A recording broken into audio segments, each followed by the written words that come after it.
આખા રામચરિતમાનસમાં એક વ્યક્તિ એવી નીકળી છે જેને રામજીને ખુલ્લું કહી દીધું, હું તમારા મર્મ જાણું. નહીતર આખા રામાયણમાં જ્યાં જોઈએ ત્યાં તુલસીદાસજીએ લખ્યું છે રામના મર્મ કોઈ જાણી ન શકે, બ્રહ્માદિ દેવતાઓ ન જાણી શકે, ઋષિમુનિઓ ન જાણી શકે.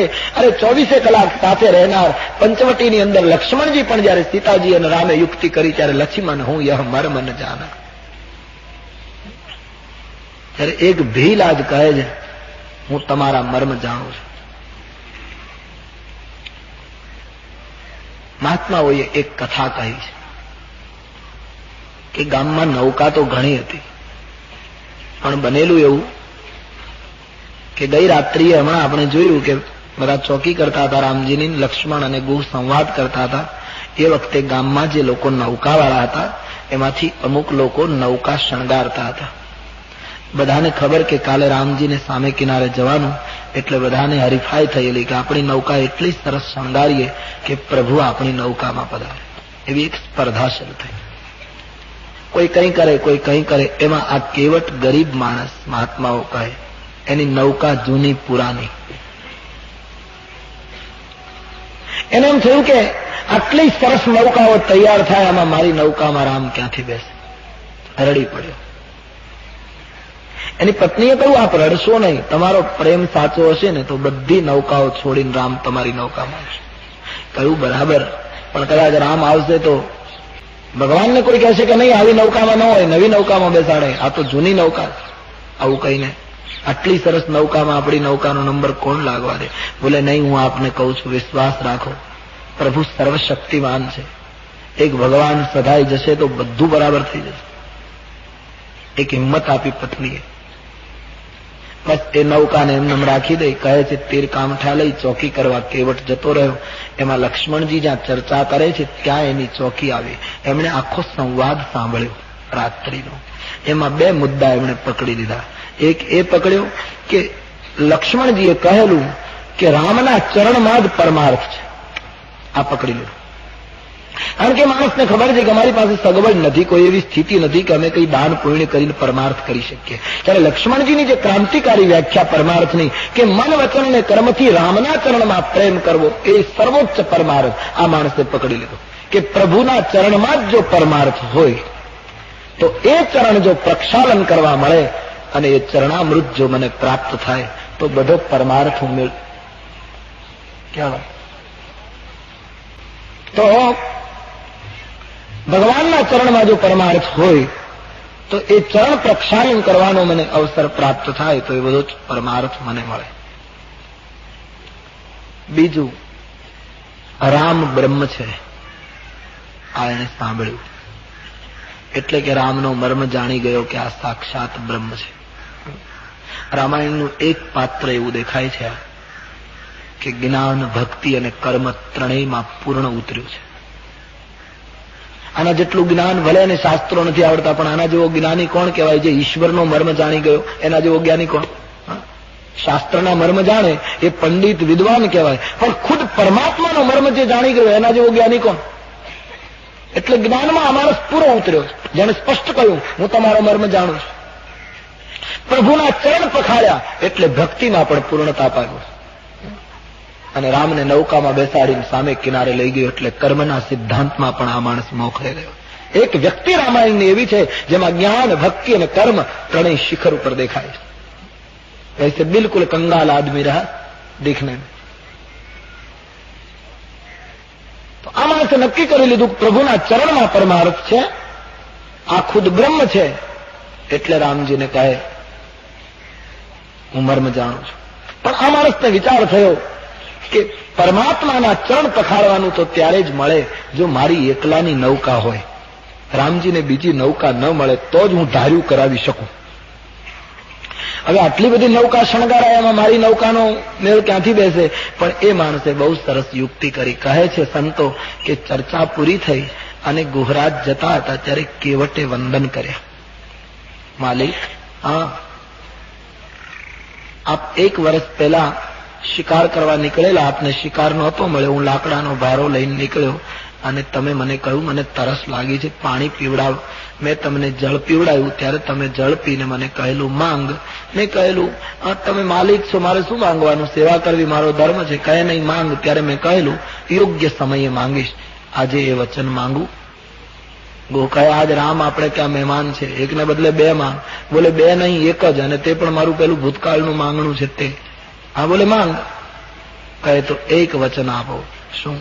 હમણાં સૂર્યોદય થાય એ પહેલા તમે ગામના માલિક છો, તમારો હુકમ બધાએ પાળવો પડે છે, એટલે એક કામ કરો, ગામમાં ઢોલ પીટાવી દો અને જાહેરાત કરાવી દો કે આજ સૂર્યોદય થાય અને સૂર્યાસ્ત થાય ત્યાં સુધી ગંગાને કિનારે કેવટ સિવાય કોઈએ નૌકા લાવવાની મનાઈ છે. મહારાજ મારા સિવાય કોઈની નૌકા ના આવે એવું સાંજ સુધી કરી નાખો. સંતો એમ કહે છે ગુહરાજ વચનબદ્ધ થયા છે, જાહેરાત થઈ, જેની નૌકાઓ શણગારાયેલી હતી એ રહી ગઈ ના, એકલા કેવટની નૌકા આજ ગંગાને કિનારે. એટલે એ રામને કહે છે કે હું તમારો મર્મ જાણું છું અને મહારાજ તમને આજ બીજી નૌકા મળવાની નથી. સાંજ સુધી તો મળશે જ નહીં. આજનો દિવસ વળી રોકાવો ને આવતીકાલે કંઈક બીજું થાય તો ખબર નહીં, કે આજે સાંજ સુધી તમને નૌકા મળશે અને હું તમારો ભેદ જાણું. અને વંદન નથી કરતો એનું કારણ એ હતું કે કેવટને એમ થયું કે અત્યારથી વંદન કરું તો શરણાગત થઈ ગયો કહેવાય, અને પછી રામ કહે કરવું પડે, પહેલા તો હું કહું એ બધું રામ પાસે કરાવી લઉં. તુલસીદાસજીએ તો બહુ દલીલો નથી લખી, બાકી લખ્યું છે કે કેવટે ભગવાનને કહ્યું મહારાજ આપને નૌકામાં જ બેસીને સામે કિનારે જવું હોય ને તો હું કહું એમ કરવું પડશે, બાકી નહીતર તમે એમ કરો આમ કિનારે કિનારે ચાલ્યા જાઓ, થોડે દૂર જશો તો ત્યાં ગંગાનું પાણી ઓછું છે, ત્યાંથી ચાલીને 3 જણા નીકળી જજો. બાકી નૌકામાં બેસવું હોય તો આ જ નૌકા છે. અને બીજું મહારાજ તમારે ને મારે પહેલો પરિચય છે, મને બીજી તમારી ખબર નથી, પણ એક વસ્તુની ચોક્કસ ખબર છે. રામજીએ કહ્યું શું? તમને તરતા નથી આવડતું. લક્ષ્મણજી અને સીતાજીએ રામજીની સામે જોયું, સરકાર એ ઠીક કહ રહ્યા. કેવટે બહુ સરસ સ્પષ્ટતા કરી, મહારાજ હું જાણું છું આપને તરતા નથી આવડતું, આપને તો બીજાને તારતા જ આવડે છે, તમે પોતે તરી શકતા નથી. તમારે જયારે તરવું હોય ત્યારે કોઈ ભક્તનો આશ્રય લેવો પડે છે. અને તેથી મહારાજ જ્યાં સુધી મારી ઈચ્છા પૂરી નહીં થાય, મેં એમ સાંભળ્યું છે કે તમારી ચરણ કમલની રજમાં મનુષ્યત્વ પેદા કરવાની કોઈ મૂડી છે, અને એ તમારા ચરણની રજ શીલા ઉપર પડી. મહારાજ પથ્થર ઉપર ચરણ રજ પડે તો એમાંથી ઋષિ પત્ની ઉભી થાય. આ તો લાકડું છે, પથ્થર કરતા તો પોચું હોય લાકડું, અને એમાં આ તો ગંગાના પાણીમાં રહી રહીને વધારે પોચું થયેલું છે, વધારે નરમ થઈ ગયેલું, અને એમાં તમારી ચરણ રજ પડે અને આમાંથી જો ઋષિ પત્ની ઉભી થાય તો એક તો મહારાજ આજીવિકાનું સાધન તૂટે, ઘરમાં એક સંખ્યા વધે, અને એ પણ પાછી ઋષિ પત્ની, એ અમારી સાથે તો રહે નહીં, એ તો છૂટાછૂટમાં માને, એટલે એને જુદું મકાન બનાવવું પડે, એને સીધો સામગ્રી અમારે આપવો પડે, એમાં અમારી ભૂલ થાય તો એ શાપ આપે. મહારાજ મારે હાથે કરીને આ ખતરો ઉભો કરવો નથી, કારણ આ એક નૌકા દ્વારા હું મારા આખા પરિવારનું પાલન કરું છું. મારું આજીવિકાનું સાધન માત્ર નૌકા છે. હું આ સાધન સિવાય જીવનમાં બીજું કશું જાણતો નથી. उसका एक गर्भित अर्थ भी रहा. આ માણસે એમ કહ્યું કે નૌકામાં માણસને બેસાડીને સામે કિનારે પહોંચાડવા અથવા તો સામેથી લઈ આવવા, આ સાધન સિવાય મને બીજું કશું આવડતું નથી. યાની કેવટ ભગવાનને એમ કહી રહ્યો છે કે મહારાજ મેં લોકોને નૌકામાં બેસાડીને તારવાનું જ કામ કર્યું છે, મને લોકોને તારતા જ આવડે છે, મેં કોઈને ડૂબાડ્યા નથી. મેં સમાજની અંદર, જગતની અંદર મારા સ્વાર્થ માટે કોઈને ડૂબાડ્યા નથી, મેં બધાને તાર્યા છે. માટે આપને એટલું જ કહેવાનું કે આપને ખરેખર સામે કિનારે જવું હોય તો જો પ્રભુ અવસી પાર, આપને ખરેખર સામે કિનારે જો જવાની ઈચ્છા હોય તો પદ પદ્મ પખારન કહો, તો તમે મને ચરણ કમળ ધોવાનું કહો. કેટલો મક્કમ માણસ હશે. એમણે રામને એમ કહ્યું કે ખરેખર સામે કિનારે તમારે જવું જોઈએ તો તમે ચરણ ધોવાનું મને કહો. હું તમારી પાસે ભીખ નહીં માંગુ કે તમે મને પગ ધોવા દો, તમારે સામેથી કહેવાનું કે ભાઈ પગ ધોઈ લે, બાકી હું હાથ જોડીને તમારી પાસે ભીખ માંગુ એવો કંગાળ. મહારાજ ભલે મારા કપડા નથી, ફાટેલા છે, પણ હું ભીખ નહીં માંગુ. કેટલી મસ્તી હશે આ માણસની, કેટલી ઊંચી ભક્તિ. પ્રભુને કહું તમારે સામેથી કહેવાનું. રામચરિત માનસના આધારે પગ મને ધોવા દો એ પંક્તિ અસંગત છે. ઠીક છે, ભજન છે, સારું પદ છે, આપણે ગાઈ લઈએ, એક વાત જુદી. બાકી કેવટ ભગવાનની પાસે પગ ધોવાની માંગણી કરે એવો માંગણી કરનારો આ ભક્ત નથી. એમણે રામને કહું તમે સામેથી કહો પગ ધોઈ લે, હું ભીખ નહીં માંગુ. માંગ્યું છે તમે, શરૂઆત માંગવાની તમે કરી, મારે માંગવાનું હોય નહીં, મારે તો દાતારી કરવાની છે. આપ સામેથી કહો પગ ધોઈ લે. હજુ અહીંયા સાંજ સુધી છું મહારાજ, તમે ત્રણેય જણા વિચાર કરી લો, વાતચીત કરી લો, પછી એવું લાગે એટલે કહો, એટલે પગ હું ધોઈ લઉં અને પછી આપને નૌકામાં બેસ. અને હા, એક બીજી પણ સ્પષ્ટતા કરી દઉં. કદાચ તમને એમ હોય કે નૌકામાં બેસાડ્યા પછી સામે કિનારે લઈને એમ કહેશે કે સામાન્ય માણસ આટલા પૈસા આપે, તમારે આટલી ઉતરાય આપવી પડશે, અને પછી તમને ઉતરાય આપવાની મુશ્કેલી હોય તો હું તમને પ્રથમ સ્પષ્ટતા કરી દઉં, ઉતરાયનો એક પૈસો નહીં લો. મારે આપની ઉતરાય લેવી નથી મહારાજ, કારણ કે મને ખબર છે કે તમે ઉતરાય ચૂકવી શકો એવું કઈ માએ તમારી પાસે કઈ રહેવા દીધું નથી. તમે વલકલ પહેરીને આવ્યા છો. અને બીજું કારણ એ મહારાજ, ઉતરાય ચૂકવવાની સગવડ તમારી પાસે હોય તો તમે મારી પાસે નૌકા માંગો નહીં, તો તમે હુકમ કરો કે નૌકા તારે જે લેવું એ લે, અમને બેસાડી દે. પણ તમે માંગણી કરી એનો અર્થ ઉતરાય ચૂકવવાની તમારી પાસે સગવડ નથી. અને ત્રીજું, મહારાજ હું ઉતરાય નહીં લઉં, કારણ કે અમે બધાના પૈસા લઈએ છીએ, પણ ઉદાસીન વેશમાં જે લોકો આવે, મહાત્માના મુનિના વેશમાં જે આવે, એના પૈસા અમે લેતા નથી. આ અમારો પરમાર્થ છે. 7-8 ફેરા ગ્રહસ્થોના બધા માણસોના કરીએ, એની ઉતરાય લઈએ, પણ પછી વળી કોઈ મહાત્મા આવી જાય, કોઈ ઉદાસી આવે, એને એમને ફેરો કરાવી દઈએ, એટલે અમારે એટલું સત્કારીએ. અમે મહાત્માઓના પૈસા લેતા નથી, એટલે હું ઉતરાય નહીં લઉં. ખાલી તમારે મને પગ ધોવાનું સામેથી કહેવાનું, મહારાજ ચરણ કમલ ધોવાની આપ મંજૂરી આપો, નૌકામાં બેસાડી સામે કિનારે ઉતારી દઉં, ઉતરાયનો પૈસો નહીં લઉં, અને મારા વચન ઉપર વિશ્વાસ ન આવતો હોય તો મને તમારા સોગંદ અને તમારા પિતા દશરથજીના સોગંદ પૈસો નહીં લઉં. રામના અને દશરથજીના સોગંદ જયારે બોલ્યો છે ત્યારે લક્ષ્મણજીથી સહન ન થયું. લક્ષ્મણજીનો ઉગ્ર સ્વભાવ, એકદમ નેત્રો લાલ થઈ ગયા કે તારી આ હિંમત, તું ક્યારનો રામજીની સામે ચર્ચા કરે કે તમને તરતા નથી આવડતું, તમે માંગણી કરી છે ને તમારી પાસે ઉતરાય ચૂકવવા જેવું કઈ છે નહીં, તમારે સામેથી પગ ધોવાનું કહેવું પડશે ને, ક્યારના અમે સહન કરીએ છીએ, ત્યાં સુધી વાંધો નહીં, પણ તું રામના અને પિતાના સોગંદ. લક્ષ્મણજી એકદમ ગુસ્સે થયા છે. એના ભાથામાંથી લક્ષ્મણે કેવટને મારવા માટે તીર ખેંચ્યું છે. કોના ભાગનું તીર લક્ષ્મણના ભાથામાંથી બહાર નીકળી ગયું, અને કેવટે જોયું કે નાના ભાઈનો મગજ જરા તેજ લાગે છે, પણ બહુ મોટો વ્યંગ કર્યો. મહારાજ, મેં તમારી સાથે થોડી ચર્ચા કરી એટલે તમારા ભાઈ ગુસ્સે થયા છે, અને એમણે મને મારવા માટે તીર ખેંચ્યું છે. પણ મહારાજ એક વાત કહું, શું? એક બાજુથી માંગણી કરવી ને બીજી બાજુથી હથિયારો દેખાડવા, આ ક્યાંનો ન્યાય છે? મહારાજ માંગણી કરે અને હથિયારો ન દેખાડે, આ તો માંગવું નહોતું. ભયંકર રીતે ભગવાનને પકડ્યા છે. અને મહારાજ, તમારા ભાઈ કદાચ બાણ મને છોડે અને મારું મૃત્યુ કરે તો હું કઈ ગભરાઈ જઈશ? તમારા ભાઈ જો મને આ પ્રસંગે મારે ને મહારાજ, તો મારા માટે મોટામાં મોટો ફાયદો શું?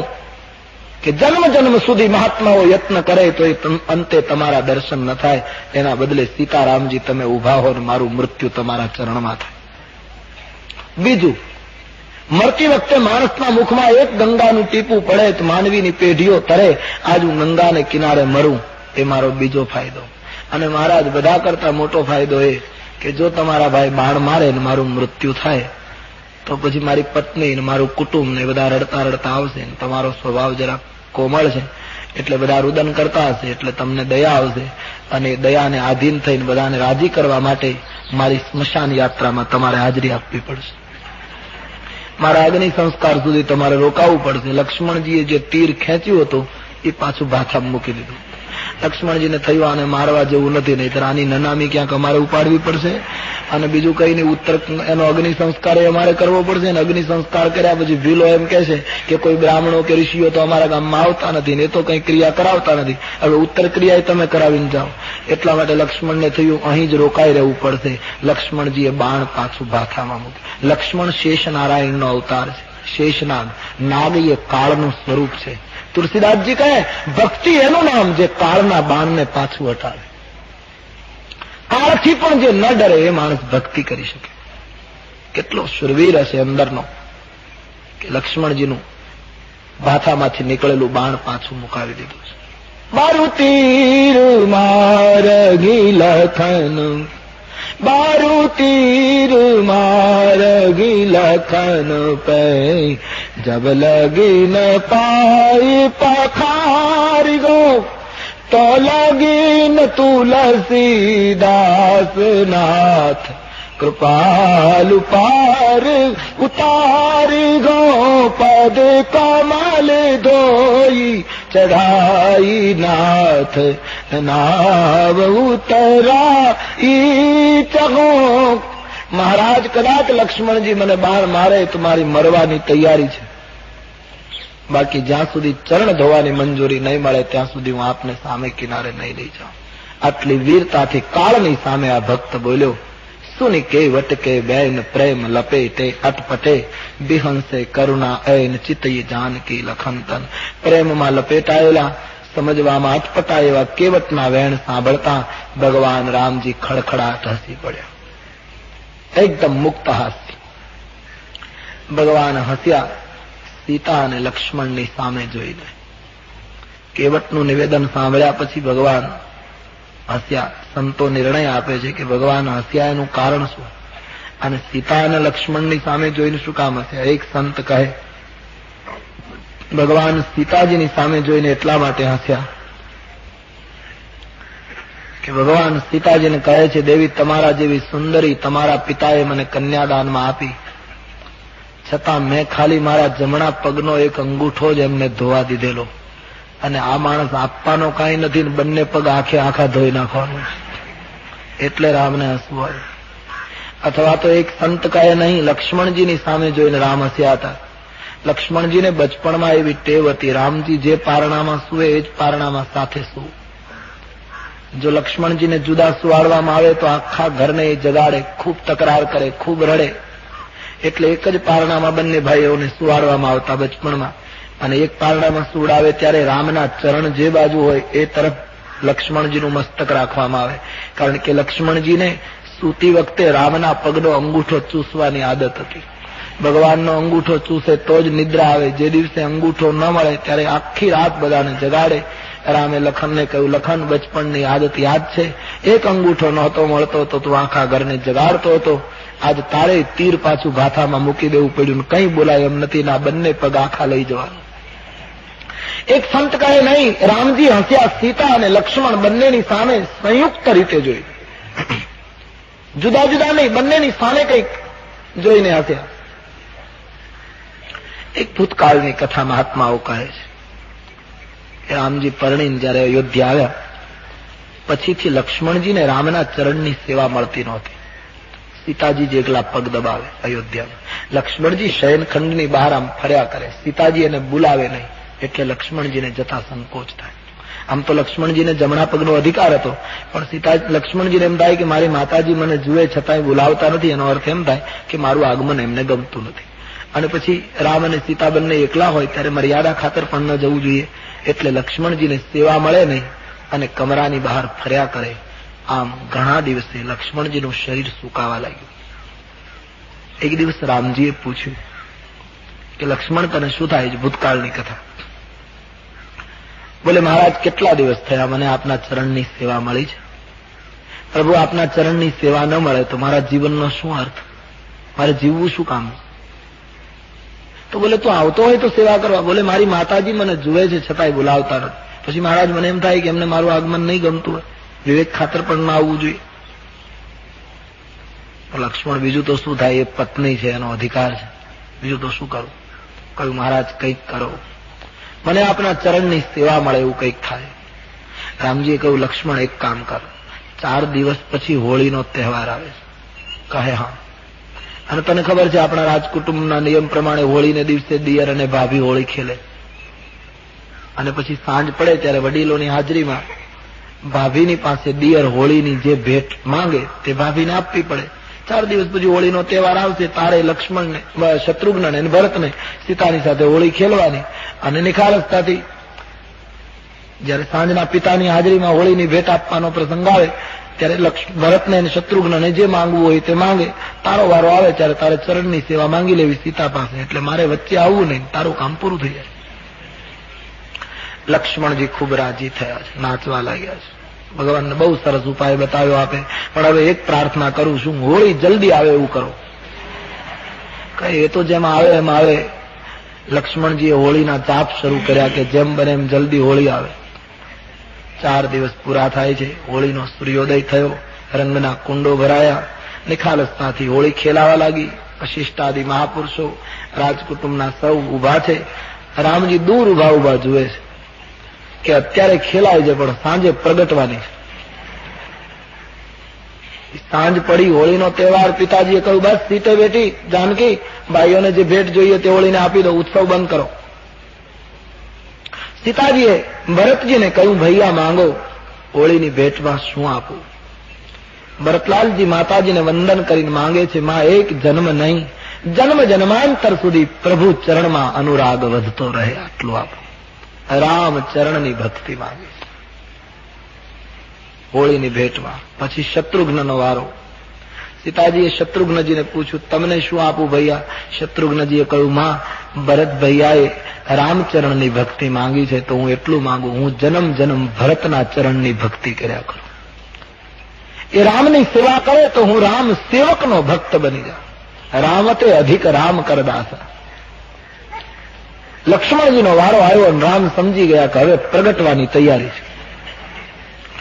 લક્ષ્મણજી આવ્યા છે. સીતાજીએ પૂછ્યું બોલો ભૈયા શું આપું? કહ્યું માં, હોળીની ભેટ આપવી હોય તો આજથી રામચરણ સેવાનો અધિકાર મારો. એ ચરણારવિંદનો અધિકાર જયારે માંગ્યો છે, સીતાજીને થયું કે આ તો બધું જ મારું જતું રહ્યું. એકદમ ચક્કર આવ્યા. જાનકીજી ધરતી ઉપર પડી ગયા, બે શુદ્ધ થઈ ગયા. જો ચરણની સેવા જતી રહે તો સીતાને થાય મારા ભાગમાં શું રહ્યું? કેટલું ઊંચું કુળ હશે! સેવા અને સમર્પણ સિવાય જે કુળમાં બીજો કોઈ વિચાર નહોતો. વૈદો હકીમો દોડી આવ્યા, ઘણું કરે પણ સીતાજીની મૂર્છા ઉતરે નહીં. દશરથજીએ લક્ષ્મણને કહ્યું લખાન તે શું માંગ્યું? સીતાને મૂર્છા કેમ આવી? બધાની આંખો લક્ષ્મણ ઉપર લાલ. લક્ષ્મણજી ગભરાયા કે શું કરવું? એકદમ દોડતા રામજીની પાસે ગયા. ભગવાનને કહ્યું મહારાજ મારે કંઈ જોઈતું નથી, પણ આ મૂર્છા ઉતરે એવું કરો. આખું ઘર મારી સામે દુશ્મનની જેમ જુએ છે. રામજીએ કહ્યું લખન એમાં હું શું કરું? તું આવું માંગે એટલે આમ જ થાય. બોલે શીખવું તમે અને પાછો ઠપકો તમે આપો છો. રામજીએ લક્ષ્મણને કહ્યું લક્ષ્મણ, આ તો પ્રેમ અને સમર્પણની તકરાર છે. આ કઈ વૈદ અને હકીમોથી ન સાજું થાય. પ્રેમીઓને કોઈ દવા ખરી? પ્રેમના દર્દીને જગતમાં કોઈ ઔષધ મળતું નથી. સૂફીઓ કહે દર્દ વોહી હૈ જો જિંદગી ભર દર્દ બના રહે. જે ઔષધથી સારું થાય તો કામ ચલાવ બીમારી. પ્રેમના દર્દને કોણ મિટાવી શકે? હીરી મેં તો પ્રેમ દીવાની મેરો દર્દ ન જાને. મીરાના દર્દને કોણ મિટાવી શકે? તો લક્ષ્મણજી ને ભગવાન કહે લક્ષ્મણ, આ કોઈ બીમારી થોડી છે કે વૈદ્ય હકીમોથી સારું થાય? તો કહ્યું મહારાજ શું કરવું? તું એક કામ કર, સીતાજીને એમ કહી દે કે જમણો પગ મારો અને ડાબો પગ તમારો. આપણે સાથે મળીને ચરણ સેવા કરવાની. અને એક ચોખવટ કરી લે કે જયારે રામજી શયન કરે ત્યારે માતા સીતાજીને કહી દે કે તમે સેવા કરો એના પહેલા તમારે મને સામેથી બોલાવવાનું. હું આવ્યા વગર સેવા શરૂ નહીં કરવાની. એવું વચન લઈ લે એટલે પછી તને બોલાવ્યા વગર સેવા શરૂ નહીં કરે. જમણો પગ તારો, ડાબો એનો. એના મનનું સમાધાન, તને સેવા મળતી થઈ જાય. લક્ષ્મણજી ગયા છે. સીતાજીને કહ્યું માં, જમણો પગ મારો, ડાબો તમારો, પણ તમારે મને સામેથી બોલાવવાનો. સીતાજીની મૂર્છા ઉતરી ગઈ. પગ મળ્યો, સેવા મળી એટલે આનંદ થયો. એક એક પગ વેચાયો. દશરથજીને પણ આનંદ થયો. અહીં કેવટ ગંગાને કિનારે કેવટના વાક્યો સાંભળી રામ સીતા અને લક્ષ્મણની સામે જોઈને હસ્યા. આટલા માટે કે લક્ષ્મણ, સીતા યાદ છે હોળીનો તહેવાર? એક એક પગ માટે તમે બંને તકરાર કરતા હતા અને આજ બંને જણને ઉભા રહેવાનું ના એકલો બંને પગ લઈ જાય, જેની વહેંચણી આપણે કરી જ નહોતી. એટલા માટે હસ્યા. એક સંત કહે નહીં રામજી હસ્યા એનું એક ચોથું કારણ. એ પ્રસિદ્ધ કથા કે કેવટ ગયા જન્મમાં સમુદ્રનો જીવ હતો. મહાત્માઓ કહે સમુદ્રનો કાચબો હતો, જળચર જીવ હતો ગત જન્મમાં. આ ભીલ એમાં એક દિવસ સમુદ્રમાં ભગવાન ક્ષીરસાગરમાં શેષની પથારી ઉપર સૂતા છે. આ કાચબાને એમ થયું કે લાવ ભગવાનના ચરણે સ્પર્શ કરી લઉં એટલે મારી મુક્તિ થઈ જાય.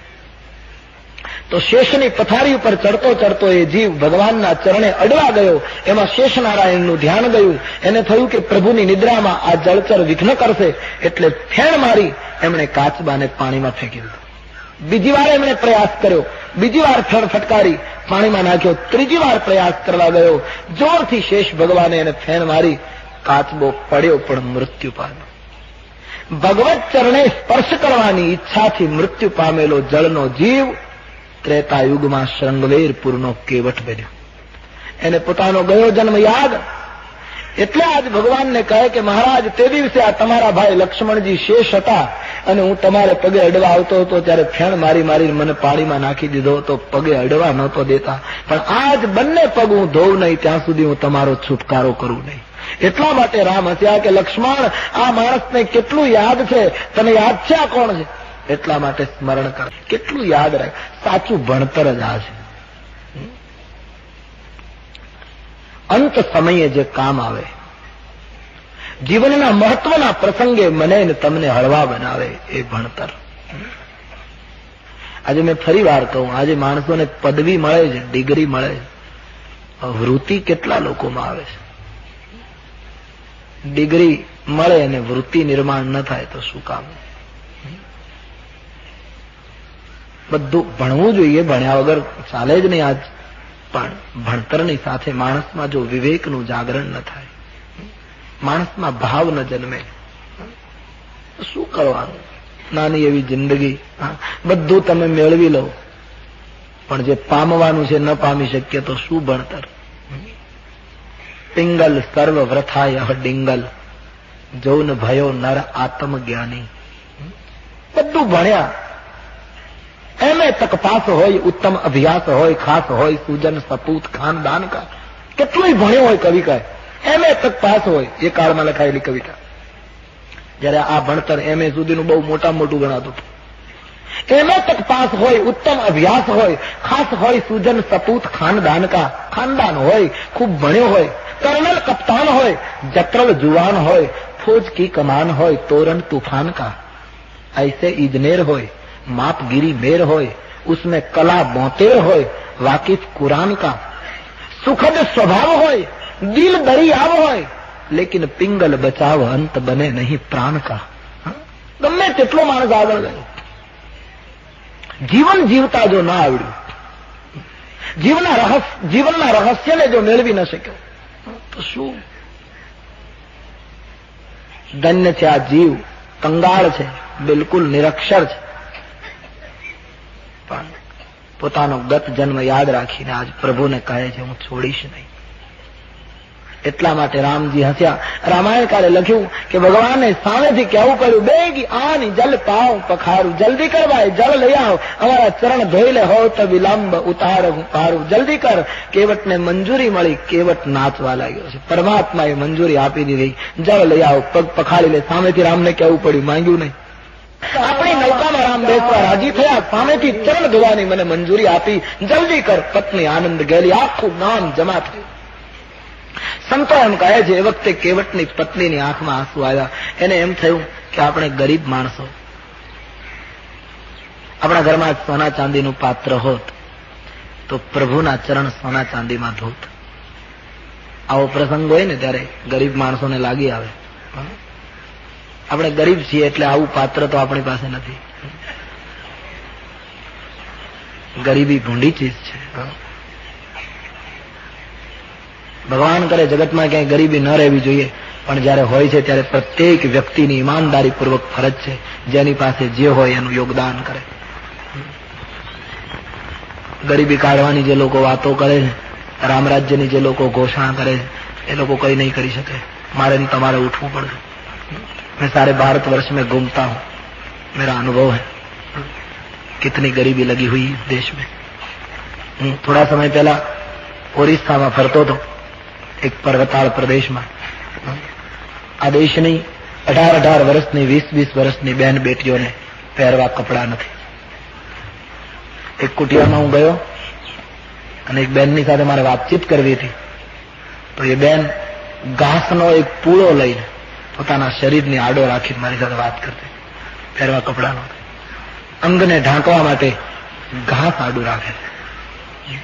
શું આપણે કરી શક્યા? આ દેશના માણસને જો કપડા ના આપી શક્યા હોય અહીંયા આપણે, તો શું વિકાસ કર્યો મેન? તો માણસ ઉઠે, માણસ સાવધાન થાય. જેની પાસે જે છે મનથી ભાંગી ગયેલા ને, જેની પાસે જ્ઞાન અને બુદ્ધિ હોય એ સમજાવટથી બેઠા કરે. જે મનથી ભાંગી ગયા હોય, જે તનથી તૂટ્યા હોય, ભગવાને જેને સાધન સંપન્નતા આપી હોય એ માણસો એને રાહત આપે, એને કંઈક મદદ કરે. સુકાણા રે હાડ પાડોશી ન બાળને, મોઢે કાંક મુઠ્ઠી ચણ નાખતો જાજે, તને દીધું હોય તો દેતો જાજે. ઉપરવાળાએ તને આપ્યું હોય તો તું બીજાને આપતો જાજે. શું આપ્યું હોય તો આપ. તમે દક્ષિણ ભારતમાં ફર્યા હશે, એને ખબર હશે. દક્ષિણ ભારતમાં કોઈના લગ્ન હોય ને, અને પછી લગ્નના જમણવાર પછીનો ભાત અને રસમ કે એ લોકોનો જે ખોરાક છે બધો, એ લોકો જે પાત્રમાં બધું આમ ફેંકી દે, કુંડામાં નાખી દે. મેં જોયું છે કે ભિખારીઓ અને કૂતરાઓ સાથે ખાતા. આ દશા છે આપણે. વિકાસના આંકડા અપાય છે સમાજ. રામરાજ્ય લાવવું હોય તો બીજી જગ્યાએ દ્રષ્ટિ બંધ કરી દો. રામરાજ્ય માટે સાધુ સંતો જે પ્રયાસ કરે છે એની સાથે જોડાઈ જાય. राज्य सत्ता करता धर्म सत्ताની સાથે राम राज्य जल्दी આવશે. इसलिए मुझे राजकारण से कोई ताल्लुक भी नहीं, मुझे कोई लेन देन भी नहीं, પણ જે કહેવાનો સમય આવ્યો છે એ સમય અમારે સાધુઓએ બોલવું જોઈએ, એટલા માટે બોલી રહ્યો છું. રામાયણનું રામ રાજ્ય લાવવું હોય તો પ્રત્યેક વ્યક્તિ બીજા ઉપર આશા રાખ્યા વગર વ્યક્તિગત જીવન સુધારીને આજુબાજુમાં દ્રષ્ટિ કરતો થાય, દીનહીનની સેવા કરે. અને સમાજમાં જોઈએ છીએ ઘણી વખત સામાન્ય માણસમાં જે ઊંચાઈ છે એ બહુ મોટી વાતો કરનારામાં દેખાતી નથી. હું ઘાટકોપરમાં કથા કહેતો હતો મુંબઈમાં, થોડા વર્ષ થયા. પછી એક ગરીબ દાદા, કરીબ 70 વર્ષની ઉંમર છે, એકદમ ફાટેલા કપડાથી, એકદમ બુઝર્ગ, એટલા રામાયણના પ્રેમી, બિલકુલ સામે બેસીને કથા સાંભળે. પહેલો દિવસ, બીજો દિવસ, ત્રીજો દિવસ હું બરાબર મારી બિલકુલ સામે બેસીને કથા સાંભળે, મારો ખ્યાલ રહેતો.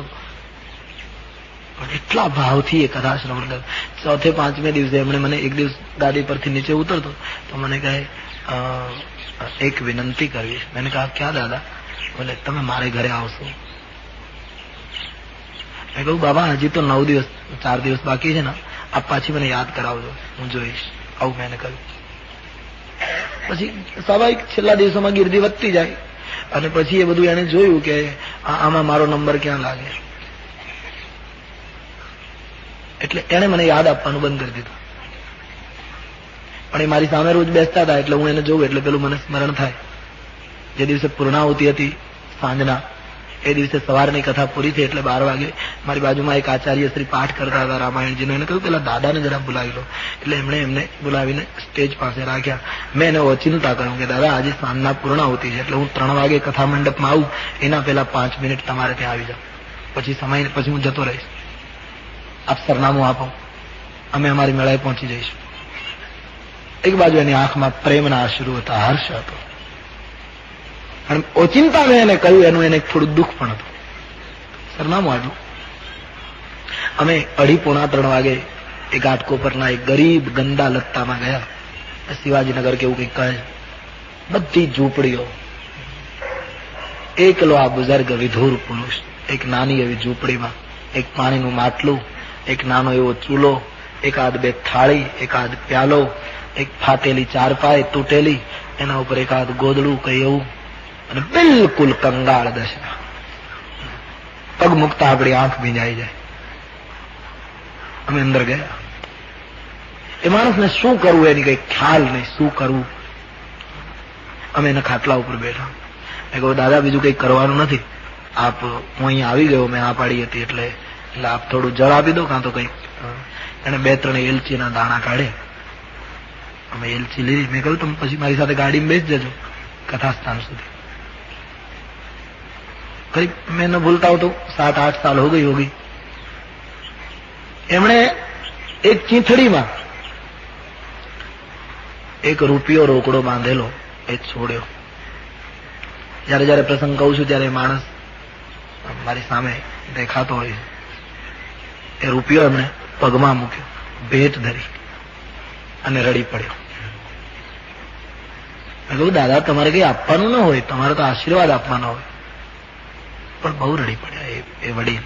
મેં કહ્યું દાદા કઈ તમને મુશ્કેલી હોય તો હું કથાના આયોજકોને કહું, આપને કઈ મદદ કરે, કઈ થઈ શકે એવું હોય તો. બોલે ના. તો મેં કીધું શું કામ આપ રડો છો? આપનો ભાવને બોલે નહીં બાપુ એક દુઃખ છે. શું? મેં તમને આમંત્રણ આપ્યું ને કે તમે મારે ત્યાં આવશો, ત્યારે મેં એવો સંકલ્પ કરેલો કે આપ મારે ઘરે આવો તો મારે તમને 1.25 રૂપિયો ધરવો. પણ તમે આજ મને ઓચિંતું કહ્યું ને એટલે હું રૂપિયો જ મારી પાસે છે, મારી પાસે 25 પૈસા નથી. મારો સંકલ્પ પૂરો હું ન કરીશ. બસ યહી ઊંચાઈ હૈ હિન્દુસ્તાન કી. આ અસ્મિતા છે આપણા દેશની. આ દેશ આ ભાવ ઉપર જીવે છે. કેટલો કેટલો ઉદાત્ત વિચાર લઈને એ બુઝુર્ગે કથા સાંભળી. कितनी महानता है मानस.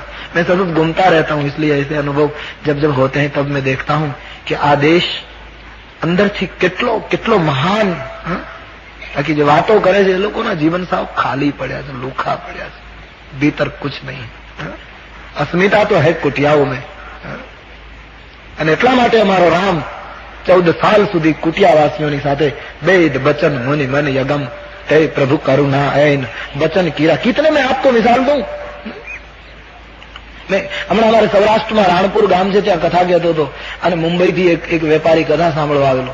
પછી ગામથી બહાર મોટા ખેતરમાં કથા હતી તો એકાદ અડધો કિલોમીટર ચાલીને જવું પડે એટલે દૂર હતી કથા. તો એક ભાઈ આવીને મને ઉતારે કહ્યું કે બાપુ આમ બન્યું. મેં કીધું શું બન્યું? કે હું મુંબઈથી કથા સાંભળવા આવ્યો છું, બોમ્બેમાં કથા પૂરી સંભળાય નહીં, ત્યાં પ્રવૃત્તિ હોય એટલે મને એમ કે ગામડે કથા સાંભળી શકાય.